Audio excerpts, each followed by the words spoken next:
Se faire plaisir avec les mots, partager les mots, les idées, les émotions, c'est l'exercice auquel nous nous livrons à Belles Lettres, votre magazine.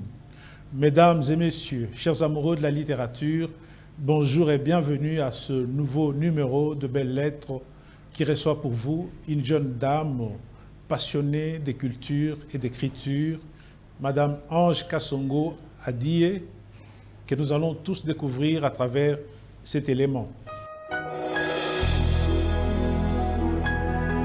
Ange Kassongo Adie est quinoise pur jus, produit de l'école quinoise de journalisme IFASEG.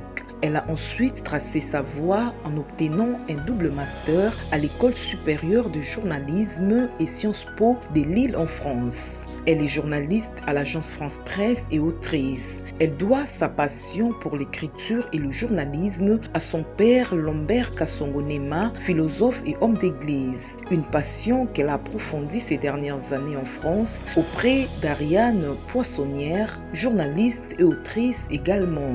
Les lettres de Kinshasa, un récit épistolaire publié sur les sites de Jeune Afrique en 2018, annonçait le couleur de ses ambitions littéraires. Les femmes de Pakadjouma est son premier récit publié en juin 2019 aux éditions du Net à Paris, précédant l'ouvrage Au creux des mots, un recueil de nouvelles publiées la même année lors de la 8e édition de la journée du manuscrit francophone à Paris, en France. L'autrice du livre Les femmes de Pakadjouma a un penchant pour ce qu'elle appelle le journalisme narratif, un style venu d'Amérique dans les années 1970. De par son expérience de Pakadjouma, l'invité des Belles Lettres lance un appel aux femmes de se faire une place dans la société et non rester dans la posture des plaintives. Bonjour Madame Ange. Bonjour Monsieur Laurent. Bienvenue à Belles Lettres. Merci. Recevoir une dame sur ce plateau de Belles Lettres a toujours été une grâce, dans la mesure où les dames ont quelque chose de particulier que les hommes n'ont pas et qui apporte un éclat neuf à cette émission. Ainsi, c'est avec plaisir que nous vous recevons sur ce plateau pour un entretien autour de la littérature, du livre, de la lecture, de l'écriture, de la culture. Merci beaucoup. C'est un plaisir de participer à cette émission. Okay, avant qu'on entre dans le vif du sujet, est-ce que vous pouvez brièvement vous présenter à ceux qui nous suivent? Alors, me présenter ainsi que mon parcours, vous me présentez... Brièvement, là. Brièvement. Donc, oui. moi, c'est Ange Kassongo, comme Oui. vous l'aviez dit. Je suis journaliste, mais je suis aussi autrice de 2 ouvrages. Donc, brièvement, c'est un peu ça, ma casquette. Vous êtes en fait journaliste de formation et de profession. Oui, exactement. Comment êtes-vous arrivé à l'écriture? Si on me pose la question de savoir ce que je fais, je dis j'écris. J'écris tout simplement parce que entre mon métier de journaliste et ma passion pour l'écriture Oui. littéraire, entre guillemets, j'estime que la démarche, c'est avant tout de raconter les histoires. Ma démarche, c'est avant tout d'aller vers les gens, à la rencontre des gens et raconter leurs histoires. Autant dans le journalisme, autant dans la littérature.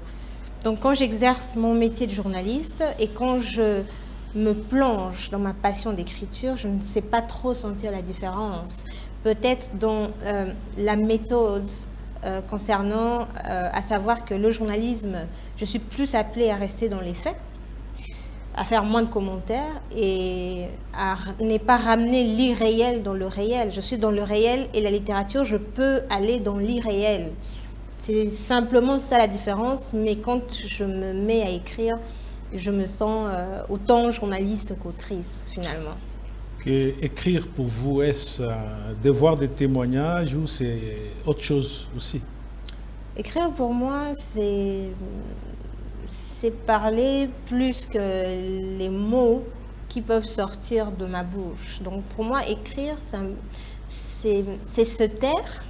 Quand j'écris, je me tais, mais je parle aussi sans bruit. Oui.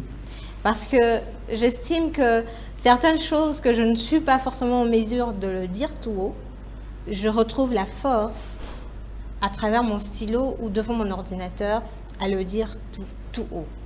Écrire pour moi, c'est avant tout un plaisir. Écrire pour moi, c'est avant tout aller à la rencontre de mes pensées les plus enfouies, que moi-même je me découvre en train de pianoter devant mon ordinateur. Écrire pour moi, c'est avoir une baguette magique et de créer un monde. Écrire pour moi, c'est essayer de mélanger ou de faire un cocktail entre l'irréel et le réel, sans pour autant toucher à la véracité des faits. Je ne suis pas philosophe, mais j'essaie d'expliquer de manière un peu facile les mots qui me viennent quand j'écris en fait. Écrire pour vous, c'est aussi se faire plaisir avec les mots Oui, et partager les mots, oui. comme vous avez l'habitude de les dire. Oui, j'ai l'habitude de le dire et je le répète ici. Écrire pour moi, c'est faire l'amour aux mots, mais aussi faire l'amour avec les mots. Pourquoi? Parce que en tant qu'autrice, quand j'écris, je partage quelque chose avec les mots français. Je m'amuse à chercher des synonymes quand j'écris. Donc pour moi, cet échange-là, c'est un partage amoureux en fait que je fais avec les mots. C'est pour ça que j'aime dire, pour moi, écrire, c'est faire l'amour aux mots, mais aussi avec les mots. Parce que sans la complicité des mots, je ne peux pas écrire. Je peux rester figée sur un mot et ne pas pouvoir avancer parce que les mots ne sont pas en complicité avec moi. Donc j'ai besoin de la complicité des mots quand j'écris et c'est pour ça, c'est faire l'amour avec les mots en fait, au final. En fait, le mot de la langue française, est-ce que vous avez un certain faible pour certains mots de la langue, des mots que vous aimez, des mots qui reviennent souvent sous votre plume? Je crois pouvoir résumer plusieurs récits par la rencontre. La rencontre de l'autre. La rencontre de l'autre à travers son histoire. Oui. La rencontre d'un regard. Un regard qui peut être timide, mais qui cache beaucoup de choses. La rencontre des faits qui finalement nous touchent et nous marquent plus que même les personnes. J'aime beaucoup le mot rencontre en français. Le mot rencontre. Rencontre. Parce que le mot rencontre permet de mélanger différents secteurs, que ce soit dans mon métier de journaliste ou même quand je m'essaye dans l'écriture littéraire. Je pars d'une rencontre et je développe et la pensée et l'histoire. Oui. Ouais, la rencontre, c'est un mot qui, je pense, revient beaucoup dans mes écrits. Et il n'y a que celui-là, la rencontre, pas autre mot. Il y a la rencontre, il y a aussi la passion. Passion. Je suis captivée par les gens qui sont passionnés, par n'importe quel métier. Il suffit que ce soit une passion pour cette personne-là, je m'accroche. Ok. Quel rapport entretenez-vous avec le livre, la lecture, puisqu'on parle de mots? Oui. J'entretiens une grande relation avec les livres, Oui. parce que c'est une relation qui date d'il y a longtemps. J'étais petite. Je suis née d'un père qui a fait des études de philosophie et lettres, qui a finalement eu un parcours très atypique parce qu'il est cadre d'entreprise. Mais ma rencontre avec le livre date du jour où j'ai fait la connaissance de mon père. Donc, j'ai les souvenirs de lui en train de lire, en train d'écrire, en écoutant la radio. Parce qu'au final, dans ma famille, il n'y a personne qui a fait journalisme. Je n'ai pas eu un modèle dans mon environnement immédiat. Mais c'est parti de cette influence que je voyais, les habitudes de mon père qui ont forgé finalement et qui ont fait que je rencontre les livres. Mais le premier livre que je rencontre, c'est la Bible. La Bible? C'est la Bible.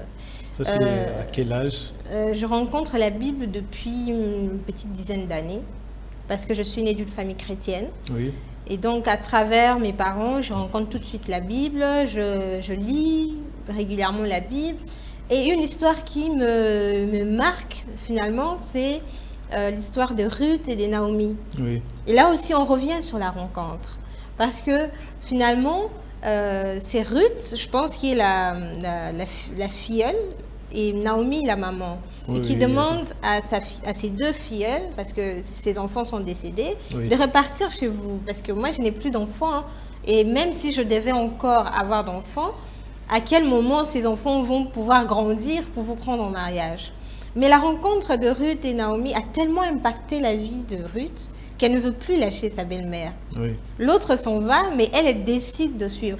Et là, cette rencontre, pour moi, c'est une histoire biblique, mais je trouve en cette histoire un aspect poétique. Parce qu'aujourd'hui, même certains couples, quand ils se marient, ils disent là où tu iras, j'irai, ton Dieu sera mon Dieu. Oui. Donc finalement, c'est le premier livre, la Bible, m'influence aussi d'une certaine manière. Et l'histoire des rencontres et des rencontres de la destinée, je suis quelqu'un qui croit aux rencontres de la destinée, je suis quelqu'un qui croit déjà en Jésus, Christ.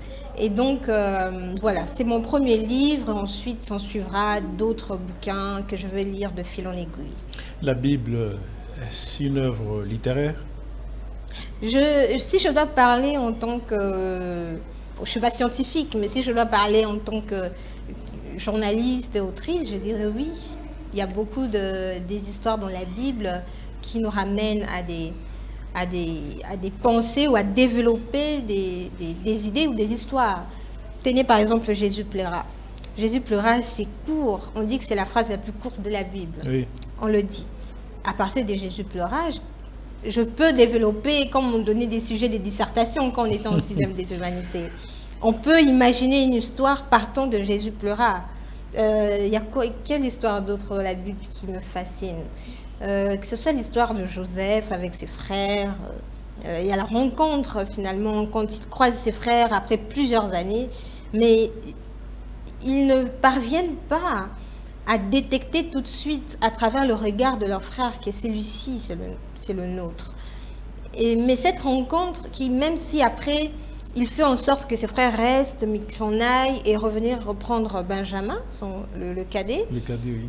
Cette rencontre a permis ou a fait en sorte que Joseph a passé quand même une soirée, on va dire, très poignante, ou comme avant qu'il n'en avait pas eu, parce qu'il venait de rencontrer des frères qui l'avaient trahi il y a plusieurs années. Mais qu'est-ce qu'il a fait de cette rencontre? Cette rencontre après plusieurs années, cette rencontre qui lui rappelle les déceptions, les trahisons, cette rappel qui lui fait finalement revenir dans la réalité de son parcours, fait en sorte que Joseph met à profit cette rencontre pour aider finalement plus ses frères. Oui. Donc on revient sur la rencontre, on revient sur les histoires de la Bible qui moi aussi je peux considérer comme des histoires littéraires. Quand on parle de littérature congolaise, quel est le nom qui vous vient en premier en tête là? En ce moment-là? Maintenant là. Tata Longi. Tata Longi. Tata Longi Gatitude. Pourquoi? Oui, parce que ce qu'il fait c'est merveilleux, c'est fantastique ce qu'il fait. Aujourd'hui, si je dois parler de la littérature contemporaine, aujourd'hui je parlerai de Tata Longi. Il a tellement d'idées. Je ne sais pas quand est-ce qu'il dort, mais voilà, il réalise des concerts démos, il lance un magazine, il fait, comment on appelle ça, l'islam. Qu'est-ce qu'il fait de particulier que les autres avant lui n'ont pas fait? Déjà, ce que je viens de dire, sauf si de ma jeune expérience, hein, oui. Parce que voilà, de ma jeune expérience, peut-être que je n'ai pas pu voir ce qui s'est passé 20 ou 30 ans plus tôt. Mais aujourd'hui, dans le monde littéraire contemporain de la RDC, en tout cas à Kinshasa, je suis quinoise, je le revendique. Et je citerai Tata Longi. J'aime bien ce qu'il fait. J'ai lu son bouquin Bate Kimboka, la pièce de théâtre. Qu'est-ce que vous avez retenu de cette pièce de théâtre? J'ai retenu qu'il racontait d'une certaine manière les déboires, les désespoirs, la tristesse, notre quotidien Kinshasa, oui. Notre pays en fait, notre quotidien. Il racontait d'une manière très sensible, mais en donnant... Et c'est là où j'ai en fait réalisé que les théâtres ou la pièce de théâtre nous donne encore plus de liberté. Parce qu'en fait, il a donné à ces personnages le pouvoir de révéler tout ce qui ne va pas, les mots il a donné aux mots les mots de notre société. Il parle d'une histoire fascinante de ce gars qui est tellement accroché à son travail, même si ça n'existe plus. Mais il aborde les sujets comme l'immigration, parce que la fille du gars qui ne voulait pas lâcher son travail va mourir parce qu'elle en avait tellement marre de la situation précaire, de la situation difficile, de cette route sans issue que beaucoup de jeunes traversent dans ce pays pour essayer d'aller ailleurs. Mais aller ailleurs a fait qu'elle a rencontré la mort et que le fils de celui qui est censé, d'une autorité qui est censée mettre de l'ordre dans le pays, n'a finalement pas le pouvoir de changer quelque chose. Mais à travers la mort de la fille, il se révèle être beaucoup plus ambitieux, avoir la force maintenant d'aller de l'avant et même d'affronter son père. Ok. Avant d'écrire Les femmes de Pacajuma, les livres qui vous a révélés au public, vous aviez déjà écrit d'autres livres? Non. Je n'ai pas écrit un autre livre avant Les femmes de Pacajuma, mais j'ai écrit Lettres de Kinshasa, qui est un récit épistolaire, où je m'amusais à la fois avec le journalisme et la littérature, ce que j'appelle du journalisme littéraire, qui a été publié en 2018 sur les sites de Jeune Afrique. Oui. Il s'agissait d'une lettre qu'une Quinoise écrivait à une amie restée en France et qui lui racontait sa ville natale, qui lui racontait non seulement à travers les descriptions, mais à travers la vie des habitants, comment ça a changé, qu'est-ce qui a changé en fait depuis son départ. Donc ça, c'est un récit épistolaire qui, pour moi, en fait, c'est le départ du projet qui va finalement aboutir au livre Les femmes de Pacajuma. Le Lettre de Kinshasa, Les femmes de Pacajuma. Kinshasa transparaît au travers de votre œuvre. Peut-on dire que votre écriture, c'est une histoire d'amour avec une ville, Kinshasa? En quelque sorte, je peux accepter de le dire, parce que je suis née à Kinshasa, oui, et je me réclame quinoise pur jus pour dire que vraiment purement quinoise, peu importe les endroits où je suis allée ou les villes où j'ai habité aussi. Mais Lettres de Kinshasa, Les femmes de Pacajuma, c'est vraiment une façon aussi pour moi, non seulement de parler de ma ville natale, oui, mais aussi de mettre en avant le lingala, parce qu'il y a des extraits de phrases en lingala dans mon livre, notamment. Parce qu'en dehors de la musique qui fait la promotion, elle le fait très bien, la promotion de notre langue, le lingala, j'estime que la littérature ou les lettres peuvent également promouvoir cette langue, cette belle langue que beaucoup d'étrangers, d'amis d'ailleurs, veulent connaître, veulent parler. Donc j'en profite pour parler, par exemple, Lettres de Kinshasa, les titres étaient en lingala. Donc c'était à la fois une victoire pour moi de voir un média panafricain comme Jeune Afrique, basé à Paris, d'accepter de publier ces articles en gardant les titres en lingala.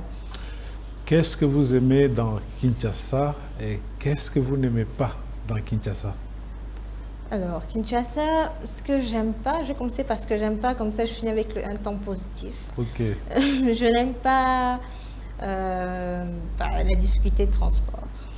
Oui. Je n'aime pas le fait que beaucoup des jeunes à Kinshasa qui sont allés à l'école mais peinent à trouver du travail. Tout simplement parce que les opportunités se limitent dans une certaine classe sociale, catégorie des personnes. Je n'aime pas le fait que l'on fasse passer les politiques comme les personnes ou les personnalités les plus importantes de la ville. Il faudrait qu'à Kinshasa, l'on considère tous les petits métiers ou tous les métiers, tous les secteurs, que l'on se sente humain quand on décide de faire un choix, par exemple, d'un travail... je veux dire, comment on dit, travail comme étant la maçonnerie par exemple. J'aime pas la culture du frappe à l'œil aussi à Kinshasa, à certains endroits pour qu'on te considère, on te regarde, comment tu es habillé, est-ce que tu es venu en voiture ou pas. j'aime pas ça. Et c'est des petites choses comme ça qui, en fait, ne doivent pas caractériser notre ville parce qu'on a tellement beaucoup d'autres qualités, on a tellement beaucoup de richesses culturelles, en fait. Oui. On devrait mettre la culture, le ministère de la Culture devrait être au-dessus de toutes les cultures, de tous les ministères même. Oui. Au Congo et à Kinshasa en particulier, parce qu'on a quelque chose à vendre à travers notre culture. On a une langue, on a la musique, on a les auteurs. On a plusieurs choses à vendre avec ça. Quand j'ai dit vendre, c'est pas forcément avec l'argent, mais pour promouvoir notre pays. On est quand même l'un des plus grands pays, si pas le premier pays, le plus grand francophone au monde. Oui. Donc, il y a les projecteurs sur nous, mais je crois que les Quinois en particulier, on ne s'en approprie pas vraiment pour montrer que voilà, c'est bien nous les Quinois, voilà ce qu'on sait faire.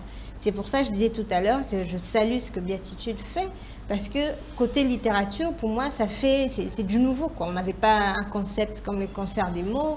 Il essaye de mélanger à la fois la musique de nos aînés à l'époque, de Grand Calais, tout ça. Il ramène ça dans la littérature avec... vous voyez un peu. Et qu'est-ce que vous aimez?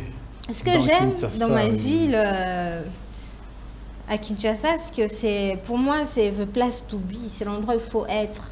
C'est l'endroit où tous les rêves sont presque possibles. Il suffit de se donner les moyens. Pour moi, Kinshasa, il y a une joie de vivre indescriptible, mais finalement qu'on peut aussi retrouver dans d'autres villes, grandes villes du monde. Mais Kinshasa a une particularité parce que quand il y a...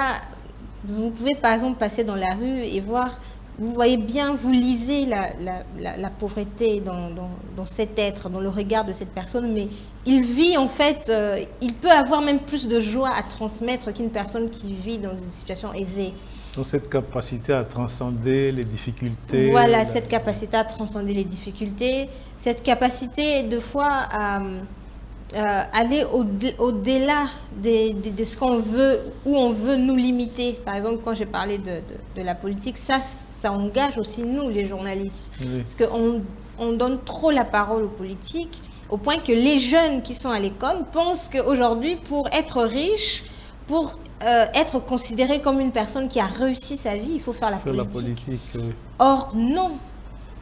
Donc, il y a ce côté où il y a quand même pas mal de Quinois, en fait, finalement, qui prennent des initiatives. Ce que j'aime à Kin, c'est le courage aussi, l'audace. Les Quinois sont audacieux.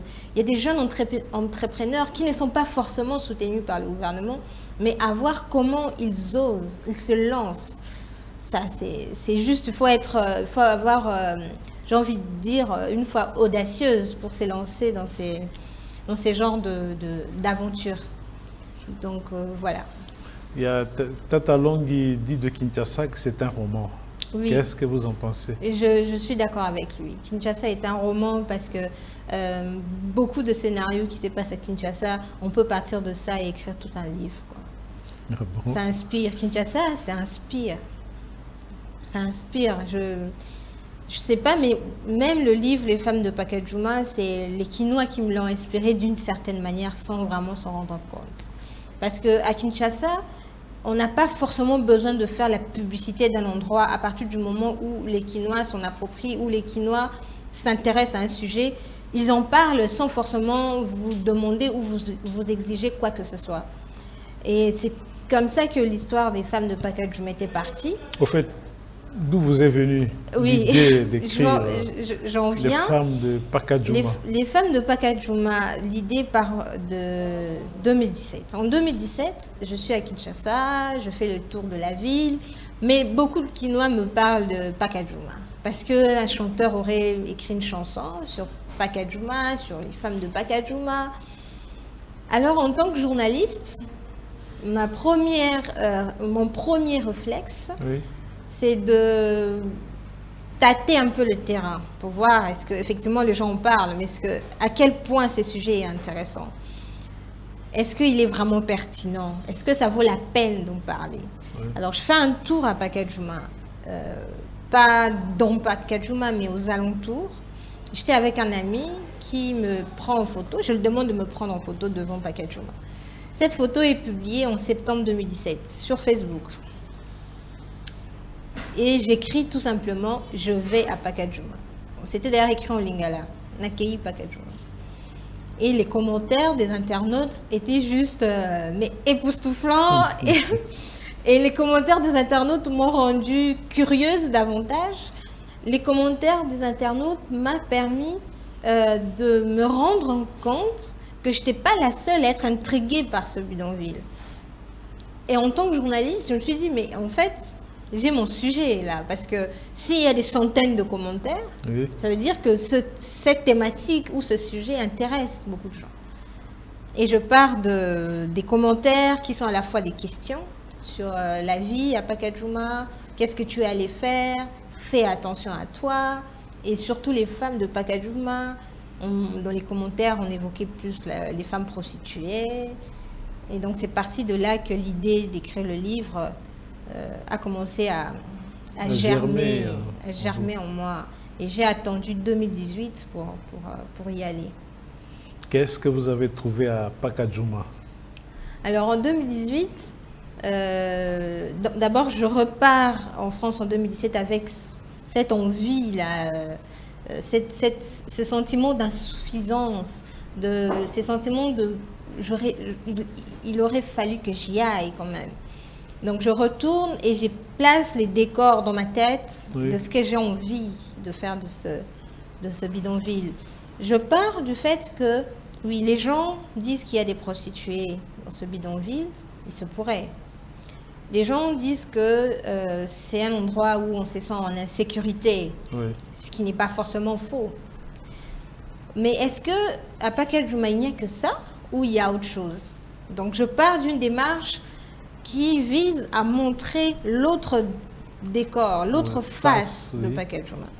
Je pars du fait qu'il y a un mur qui existe entre Kinshasa et Pacadjouma. Ce mur représente pour moi deux mondes qui coexistent sans se croiser. Parce que les uns peut-être ne fréquentent pas les autres, mais ils vivent tous dans un même monde. Oui. Et donc, en allant à Pacadjouma, j'espérais pouvoir rencontrer des femmes qui ne sont pas forcément prostituées. Et même moi, en y allant, je n'y croyais pas vraiment.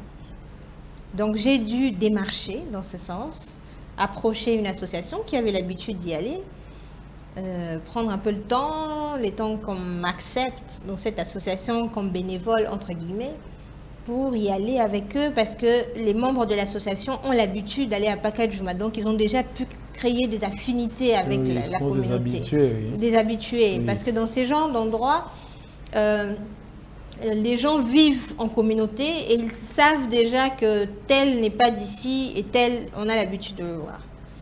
Donc, c'est comme ça que je serpente les ruelles pierreuses et poussiéreuses de Pacadjouma avec l'association. Et que de fil en aiguille, j'arrive à rencontrer les femmes. Je propose un profil de femme à une infirmière que je rencontre qui devient mon point focal à Pacadjouma. Et c'est comme ça que je tombe sur des étudiantes, j'en sélectionne une. C'est comme ça que je tombe sur des femmes mariées, on va dire, qui vivent là avec leurs compagnons. Je tombe sur des femmes qui travaillent dans l'agriculture. Et c'est comme ça que je me dis, le mieux pour moi serait pas seulement d'apporter ce que les gens attendent de Pacadjouma, qu'Ange va nous dire, va nous répéter tout ce qu'on a toujours pensé, mais de nager dans l'autre sens. Okay. Et de dire, ok, c'est vrai que j'ai interviewé les prostituées qui s'assument, mais ici de préciser que mon livre, c'est pour ça même dans la couverture, j'ai fait exprès de ne pas montrer une femme qui est habillée indécemment. J'ai fait exprès de montrer que voilà, il y a une femme qui va au boulot, il y en a une qui vend des tomates, il y a une qui fait de la danse, il y a une infirmière, il y a une qui va à l'école. Déjà, mon livre, la couverture du livre a un message. Le message, c'est que voilà, les femmes de Pacadjouma, ce n'est pas seulement les prostituées. C'est ce que vous avez constaté sur place ou bien c'est sur base des a priori avec lequel vous êtes allé à Pacadjouma? C'est une bonne question. C'est d'abord l'angle que je me suis fixé avant d'aller à Pacajuma. Donc c'est vraiment, en fait, ce récit, c'est une démarche journalistique. Donc un journaliste, quand il a un sujet, choisit le sujet, ensuite l'angle s'est défini au sein de la rédaction, voilà, ces sujets, je vais l'aborder sous cet angle. Donc, moi, j'avais déjà l'angle, je voulais apporter le côté positif. C'est pour ça, même le fait que j'ai rencontré les prostituées à Pacajuma, j'ai leur redonné la parole dans mon livre. Oui. Mais j'ai plus donné la parole aux histoires, comme on dit, les histoires de victoire, des réussites, des histoires positives. Et que même en parlant avec ces prostituées, chercher à comprendre si elles se sentent bien dans leur peau de prostituée ou elles le font juste par contrainte par rapport à la vie. Mais je découvre aussi que c'est aussi l'exode rural qui est difficile à gérer en ce moment à Kinshasa. Désolée pour nos autorités, parce que les filles, certaines filles que je rencontre, c'est aussi les filles qui viennent de Boende, qui n'est pas loin, parce qu'on a le port là, non loin de Pacajuma. Donc voilà, c'est un peu la mégestion. Hein. La mégestion est vraiment l'une des raisons pour laquelle Pacajuma est davantage surpeuplé et que les habitants dès le départ de ce bidonville, de ce quartier, parce qu'en fait c'est un quartier dans la commune de Limete, se rendent compte qu'ils sont submergés, que les autorités aussi locales ne cherchent pas à changer la situation et que malheureusement ça va de pis en pis. Pourquoi les femmes de Pacajuma et non pas les hommes ou les habitants de Pacajuma? Ange, serait-elle une militante pour la défense des droits des femmes? Oui, une féministe? Je n'aime pas trop les titres, c'est comme ça que je fouille écrivaine. Mais oui, j'encourage les femmes. Je travaille pour la promotion des femmes notamment. Oui. J'écris régulièrement aussi sur des sujets qui concernent les femmes. Donc je voulais parler des femmes de ce bidonville parce que dans les commentaires de la photo que j'avais publiée, c'était beaucoup plus les femmes qui étaient pointées du doigt. Les femmes sont prostituées. Bon, on peut parler de l'insécurité et des vols sans forcément mentionner que ce sont les hommes qui pratiquent ça. Oui. Mais pour la prostitution, on ne parlait que des femmes. Quel est le plus grand défi que la femme de Pacajuma doit relever, selon vous? Le plus grand défi, c'est de s'autonomiser, devenir autonome. Oui. Et pour cela, il y a même eu... Bon, il y a toujours eu des activités à Pacajuma, des ONG et ainsi de suite.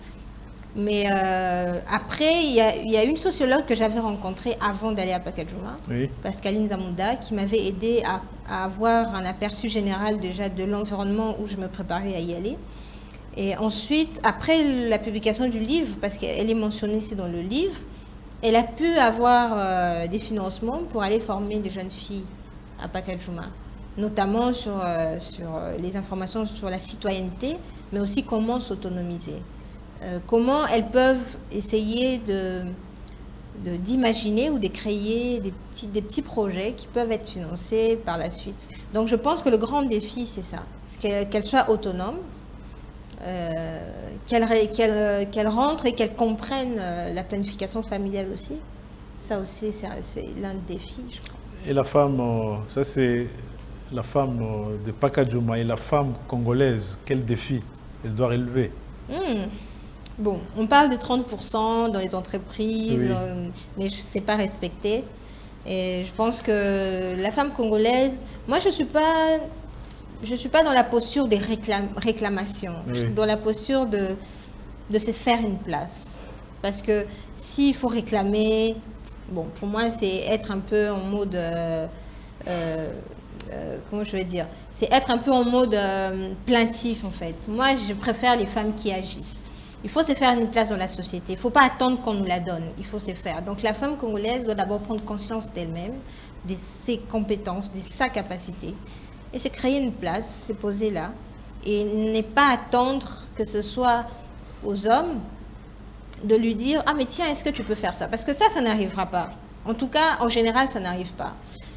Actuellement, je suis en train de participer à la formation des journalistes provinciaux, des radios communautaires. Oui. Et j'ai eu à former, il y a 2 semaines, 2 radios à Kindu, à distance. Alors, parmi les éléments importants, c'était aussi le pluralisme, donc donner la parole aux femmes. Je voulais à la fin, parce que à la fin de la formation, elle était sanctionnée par la production d'un reportage. Et je voulais à tout prix que dans chaque radio, qu'il y ait une femme qui propose ces reportages. Alors, l'un des responsables de la radio me donne 2 noms à un homme. Là aussi 2 noms. Je dis, mais pourquoi? Il y avait 2 femmes. Non, c'est le choix de la rédaction. J'ai dit non, il faut une femme. Parce que si elles ont participé à la formation, ça veut dire qu'elles ont pu avoir des outils qui vont leur permettre de réaliser des reportages. Oui. Finalement, on me remet un reportage. Mais c'est une femme qui a tourné le reportage, mais c'est la voix d'un homme. Je dis, attends, mais on est où là? On est où? Mais les reportages sera signé comment? C'est Marie qui signe le reportage, mais la voix n'est pas celle de Marie. Il faut me mettre la voix de Marie. Ce sera à moi de choisir si la voix de Marie passe bien ou ne passe pas. Donc voilà, la femme congolaise est toujours soumise à ce genre de scénario.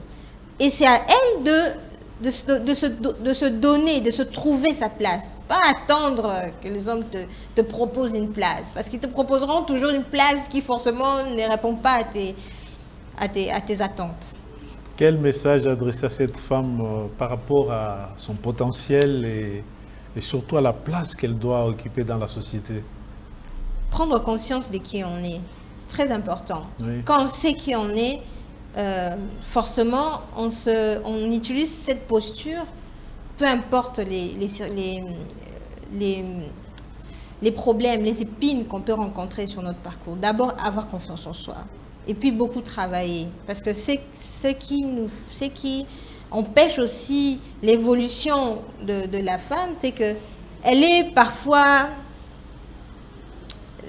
un peu paresseuse, j'ai envie de dire. Quand elle voit qu'il y a un homme, elle dit « Oui, il va faire. » Non, si un homme peut faire, en tout cas, là, pas dans le foyer, hein, mais dans la vie professionnelle, si un homme peut faire quelque chose, toi aussi, tu peux le faire. Quand on est allé à l'IFASIC, là, on n'a pas formé seulement les journalistes hommes. On n'a pas dit non, on forme les journalistes. Non, on a formé journalistes.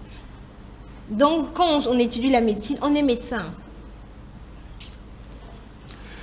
Qu'est-ce qui explique, selon vous, la faible visibilité de la femme dans la littérature congolaise et dans la presse écrite? Ah, dans la presse écrite. Oui. Je salue d'ailleurs les efforts de Grace Ngike, qui est une journaliste de presse écrite, qui a une association de journalistes femmes qui font de la presse écrite. Oui. C'est très important aujourd'hui parce qu'il faut le dire que c'est aussi notre société, hein, la société où on évolue. On est dans une société où on frappe à l'œil. Et même partout ailleurs, je pense que quand les jeunes vont faire du journalisme, ils sont beaucoup plus attirés par la télé. Oui. Et je dois avouer que moi, quand je choisis de faire l'IFASIC, les femmes qui m'inspiraient, c'était les femmes de télé. Mais après, j'avais mon penchant pour la presse écrite. Donc la télévision, c'est un média qui... On est en contact avec la télé tous les jours. Donc facilement, ça nous séduit. Mais il faudrait avoir beaucoup plus de sensibilisation, en fait. C'est important, par exemple, d'avoir, même dans les médias, même lors des émissions, la promotion de ces femmes de presse écrite. Par exemple, moi, j'aurais fait presse écrite, personne ne m'aurait invité à une émission. Pourquoi? Parce qu'on estime qu'il faut inviter les journalistes télé, parce qu'elles sont connues. Or, il existe des femmes qui font de la presse écrite. Il faut aller les chercher et pousser ces femmes à partager leurs expériences, même dans les écoles de journalisme. Parce que les étudiants ont quand même 3 ans avant de se choisir une spécialité. Oui. Donc ça peut permettre aux étudiantes, parce qu'on parle des femmes, de se rendre compte qu'en fait, il faudrait que c'est par là ma place. Parce que des fois, moi j'ai fait un stage en télé, en 2e graduat, j'ai fait un stage en presse écrite, en 3e graduat, et j'ai fait un stage en radio, en licence. J'ai essayé tous les médias pour finalement faire un choix, quoique déjà je savais que ma place était plutôt la presse écrite. Donc je pense que c'est un problème de repères, des modèles. Il faudrait... Est-ce que ce n'est pas aussi un problème de non-maîtrise du français écrit? Non, pourquoi? Pourquoi non-maîtrise? Parce qu'un étudiant, une étudiante, les deux, hommes et femmes, étudiants à l'université, font le journalisme. Si les garçons vont faire la presse écrite, qu'est-ce qui manque aux filles d'aller faire aussi la presse écrite? Puisque souvent on constate dans le chef de licencié de l'UFASIC que beaucoup n'ont pas maîtrisé le français écrit. Bon, oui. Il y a des cas particuliers. Oui. Je n'enseigne pas encore à l'UFASIC, mais il y a des cas particuliers et surtout, on doit savoir que chaque élève, chaque étudiant, quand on va à la faculté, quand on va à l'université, chacun a ses objectifs. Hier, on disait que les diplômés de l'IFASIC ne faisaient pas la différence parce que nos aînés de l'ISTI avaient déjà bouclé tous les médias. On parlait des ISTI, mais avec le temps, on a vu aussi que l'IFASIC, parce que moi je suis de la génération IFASIC, je ne suis pas la promotion ISTI. Donc, il y a des jeunes comme moi, même si je suis allée ailleurs après, mais déjà l'IFASIC, je suis sortie de l'IFASIC, et il y a beaucoup de jeunes journalistes qui sont à actualité.cd par exemple, qui viennent de l'IFASIC, qui écrivent. Chacun a son objectif quand il va à l'université. Est-ce que vous pouvez concevoir un journaliste qui ne lit pas, en dehors de ce qu'il fait comme boulot? Non. Mais il y en a quand même. C'est bien dommage. Des journalistes qui ne sont pas cultivés. C'est bien dommage. Qui se limitent qu'à ce qu'ils font comme boulot. Et à la longue, ça devient de la routine. C'est bien dommage. Parce que notre métier, c'est un métier qui nous oblige à rencontrer différentes personnes de différents secteurs. Un journaliste, ce n'est pas quelqu'un qui est un génie ou qui est censé tout connaître, non. Mais c'est quand même quelqu'un qui est censé avoir une idée sur certains sujets. Tu ne peux pas te présenter devant, en tant que journaliste, tu ne peux pas te présenter devant une personne, par exemple, qui travaille dans le secteur économique et n'est pas avoir une idée de questions que tu vas poser. Il faut se former, il faut se renseigner à tout prix. Et c'est important. Je pense que tout bon journaliste le sait. Revenons à Pakadjouma. Quelle est la perception de femmes de Pakadjouma, de leurs conditions, de leur situation et tout? Qu'est-ce qu'elles pensent d'elles-mêmes? Alors, quelles sont celles que les autres disent qu'elles sont ou il y a quand même certaines qui se révoltent par rapport à cette situation-là? Oui. Il y a plusieurs catégories de femmes à Pakadjouma. Donc, il y a le profil de celles justement qui se révoltent et qui se dit il n'y a qu'à voir l'environnement où on évolue pour comprendre qu'on a besoin des gens pour nous aider. Et donc, je fais le droit pour ça. L'étudiante en droit. En me disant ça, elle n'assume pas auprès de ses collègues qu'elle habite à Pakadjouma. À cause de la mauvaise réputation. C'est déjà un problème. C'est un problème parce que c'est la réputation qu'on colle au quartier qui fait qu'elle ne sait pas assumer qu'elle habite ce quartier. Mais en choisissant l'option de droit à l'université, c'est aussi derrière sa tête, c'est qu'on a besoin des voix. On veut avoir des gens qui parlent sur notre situation. Il y a aussi celles qui s'auto-excluent de la société, du reste de la ville de Kinshasa. Se dit qu'est-ce que j'irai chercher là-bas? Si je vais chercher du travail et que j'ai dit j'habite à Pakadjouma, on ne me donnera pas le travail. C'est l'auto-exclusion. À la fois les Kinois s'auto-excluent, on se disait là-bas je n'irai pas, mais de l'autre côté du mur, eux aussi ils s'excluent. Il y a celles qui se contentent de cette vie parce qu'elles viennent déjà des milieux très reculés et qu'elles estiment qu'elles sont chanceuses d'être là. D'avoir une cabane, elles payent à 20 000 francs. Donc, et qu'elles sont dans la capitale, elles peuvent faire leur commerce, notamment le commerce de sexe, acheter la marchandise et aller vendre au village. Et puis, il y a celles qui se désolent de voir que leur quartier, surtout ceux qui habitent Pacadjouma depuis longtemps, de voir que leur quartier, la réputation du quartier ne ressemble plus à un endroit où n'importe qui souhaiterait vivre. Et qui essaye, en acceptant de recevoir les ONG, en acceptant de recevoir des formations, ça veut dire que elles espèrent un changement, elles souhaitent un changement parce qu'elles décident de faire un geste, être formées, c'est faire un geste vers la solution. S'il faut aider les femmes des Pacadjouma, comment concevez-vous cette aide-là? Il faut déjà aller sur le terrain, Oui. voir ce qui se passe. Il faut aller entrer en contact avec les chefs du quartier. Un chef du quartier, figurez-vous, à Pacadjouma, que j'ai rencontré plus d'une fois et avec qui j'ai échangé. Oui. Il faut entrer en contact avec les autorités locales de la communauté et voir dans quelle mesure apporter votre aide. Par aide, on peut entendre la charité.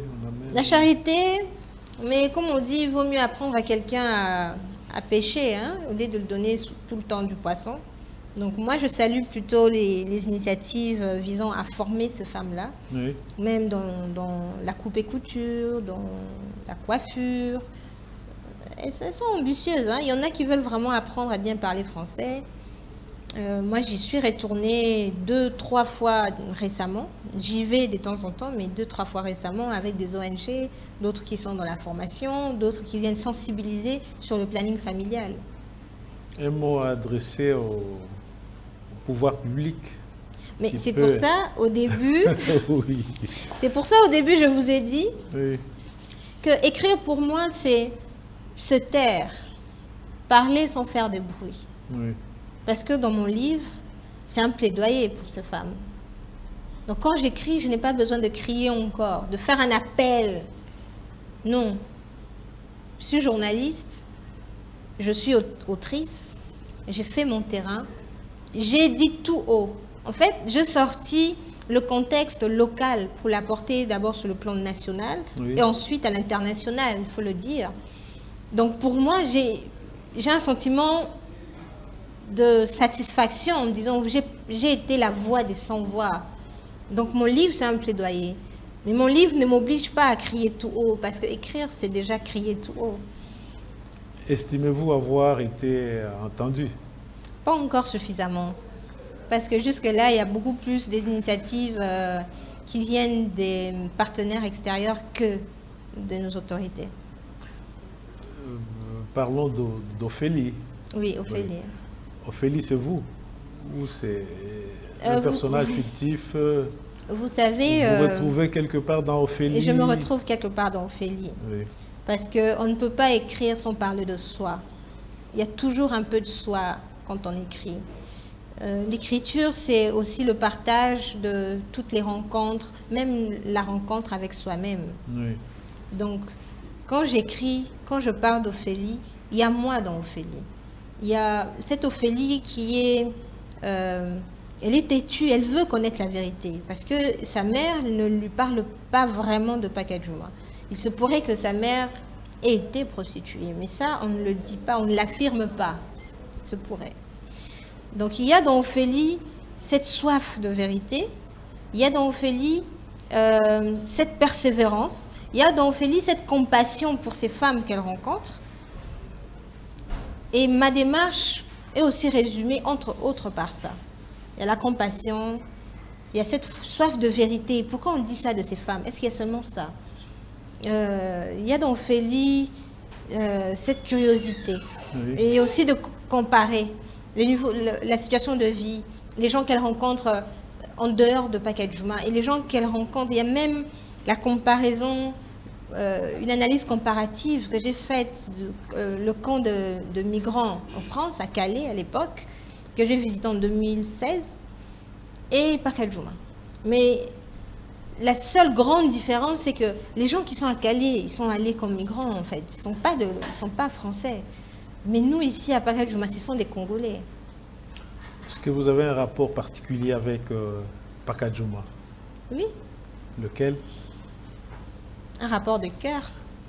le lien du cœur sont souvent plus forts que le lien de sang. Vous habitez dans les environs, dans les parages de Non. Pacadjouma? Non, j'ai jamais habité la commune de Limete. Je suis née à l'hôpital Saint-Joseph, à Limete. Mais j'ai jamais habité à Limete. J'habite à Mbinza. Donc c'est déjà opposé. À la fois le mode, tout en fait nous oppose. Mais des fois c'est dans l'opposition qu'on rencontre certaines... à la fois l'opposition, il y a certains rapprochements dans l'opposition.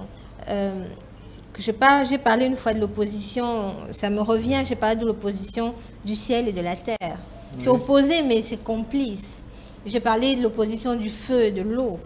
C'est opposé, mais ça se complète finalement. Donc, vraiment, entre Mbinza, ma compagne, et Pacadjouma, c'est le jour et la nuit. Mais il y a une complicité qui s'est créée, un pont qui s'est créé à travers les femmes de Pacadjouma. Et je suis très contente d'avoir pu réaliser ce travail. Kinshasa ne compte pas qu'un seul Pacadjouma. J'ose croire qu'il y a d'autres Pacadjouma à travers la ville de Kinshasa. Est-ce que vous êtes prêt à aller à l'assaut des autres Pacadjouma à travers la ville de Kinshasa? Peut-être un jour. Je pense que quand on fait un projet, quand on parle du contexte, constat, développement, on attend aussi les résultats. Et dans la case résultats pour le bouquin Les femmes de Pacadjouma, il y a encore des lignes à remplir. Quand ça sera rempli, on pensera à d'autres femmes vulnérables. J'ai été marqué par une de vos phrases par rapport aux solutions qu'on doit trouver pour Pacadjouma. On peut aider Pacadjouma non pas par des actes de charité, mais par des actes de justice. Oui. Qu'est-ce que vous voulez dire par là? Parce que tout le monde a droit à la justice. Oui. Acte de charité, c'est venir à l'aide et puis on part. Mais est-ce qu'on vient en aide à une personne, mais est-ce qu'à travers cette aide, cette personne a pu avoir justice recevoir une justice par rapport à sa situation? C'est pour cela que je préfère qu'il y ait plutôt des actes de justice. Quand on pose un acte, on se dit cette personne peut-être ne mérite pas. Certes, dans toutes les villes, dans tous les pays, dans tous les pays du monde, il y a des gens qui vivent dans la précarité. Oui. Mais il faut que les actes de justice arrivent à permettre à ces personnes de se dire, certes, vous êtes dans une situation précaire, une situation sociale précaire, mais vous pouvez vivre dans une société qui vous rend justice. Rendre justice en aidant quelqu'un, c'est quelque part lui rendre justice. Qui est habilité à poser ces actes de justice? N'importe qui. N'importe qui, peu importe ses faibles moyens, peu importe ce qu'il a pour... Par exemple, j'ai un avocat qui a un cabinet qui m'avait dit, bon, moi, ce que je peux faire pour ces femmes, c'est l'accompagnement juridique. Parce qu'on peut aussi trouver à Pacadjouma des femmes qui sont victimes des violences à la fois liées au genre, mais aussi sexuelles. Et je me rappelle qu'à l'époque, quand j'allais à Pacadjouma, il y avait une association qui formait ces jeunes filles sur comment porter plainte en cas de viol. C'est vraiment basique, quoi. Donc, s'il y a des initiatives comme ça, je ne dis pas de faire la même chose. Je donne l'exemple de cet avocat qui dit, moi, j'apporte mon accompagnement juridique gratuitement à ces femmes, celles qui seront intéressées ou désireuses d'être accompagnées. Donc, il y a plusieurs manières d'aider. Vous ne pensez pas que c'est l'État congolais a le plus grand rôle à jouer dans cette affaire-là? Tout à fait. Qu'est-ce que vous pouvez dire à cet État? De lire mon livre. De lire mon livre. Ok. Là, nous...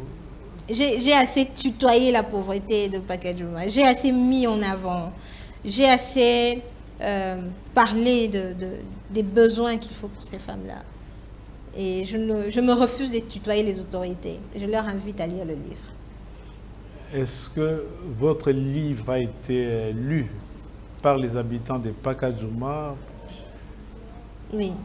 Une année après, on est répartis à Pacajuma. Oui.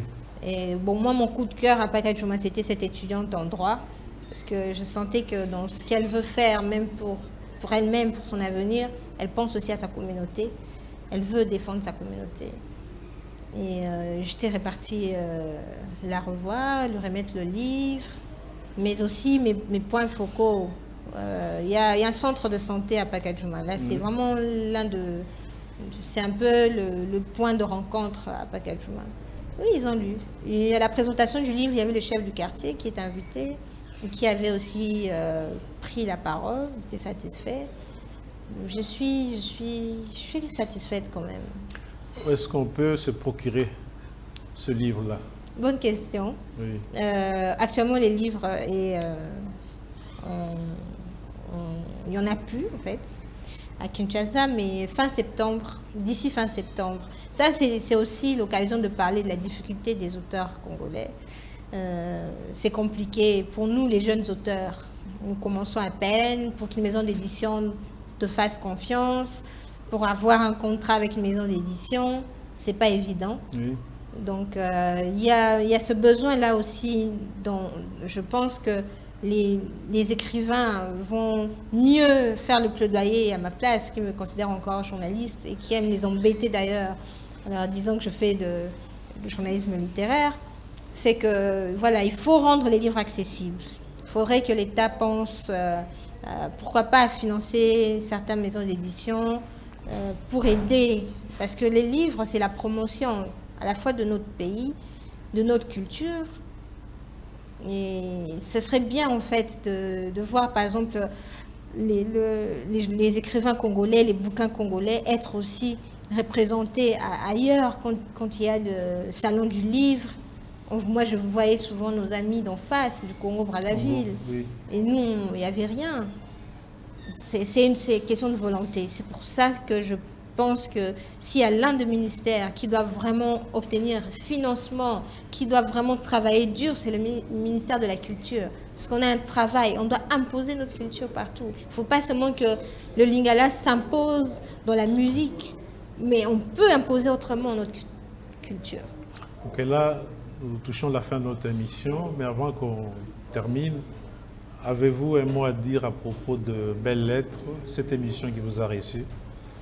D'abord, ce que j'aime dans Belles Lettres, c'est que la porte ne se ferme pas. Pourquoi? Quand on dit Belles Lettres, ça veut dire qu'on peut avoir à la fois les écrivains et nous autres qui sommes journalistes, juste auteurs. Oui.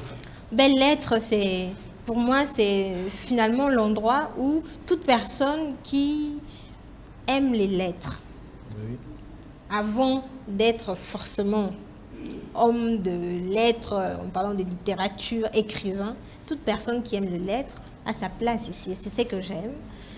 C'est une émission que j'ai découverte il y a quelques mois, que je suis de près. J'ai suivi presque tous les auteurs que vous avez reçus, avec beaucoup de plaisir, et j'ai appris aussi beaucoup. Et je pense que ça devrait toujours continuer à... Il faut chercher aussi, surtout les jeunes auteurs. Il ne faut pas être focus seulement avec les pionniers de la littérature, mais aller vers nous autres qui sommes jeunes, qui commençons à peine à écrire, Oui. et nous donner l'espace pour transmettre un message. Ok, nous vous disons merci pour Merci votre disponibilité et pour nous avoir fait découvrir Pacajuma sous un nouveau jour. Merci à Encore vous. une fois, merci. Merci beaucoup. Je vous en prie. Chers téléspectateurs, aujourd'hui, nous avons reçu Ange Kassongo Adie, autrice et journaliste, qui nous a entraînés dans l'univers de Pacajuma et qui nous a révélé ce bidonville de Kinshasa sous un nouveau jour.